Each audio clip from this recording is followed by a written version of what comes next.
ತಪ್ಪು ಮಾಡಿದ್ವಿ ಅಮ್ಮ. ನಮ್ಮನ್ನೇ ನಂಬಿದ ಬಡ ಕುಟುಂಬದ ಒಂದು ಹೆಣ್ಣಿನ ಮಾನಭಂಗ ಮಾಡಿರ್ವಿ ಅಮ್ಮ, ಮಾನಭಂಗ.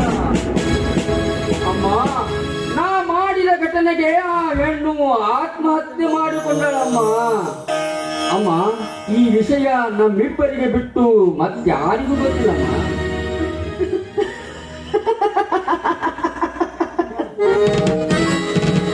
ಯಾಕಮ್ಮ?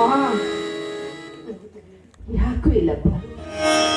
ಬೇಕು ಕೈ ಮುಚ್ಕೊಂಡು ಹಾಲು ಕುಡಿದ್ರೆ ನೋಡಿ ತೈಲಕ್ಕೆ ತಿಳ್ಕೊಂಡಿತ್ತಂತೆ.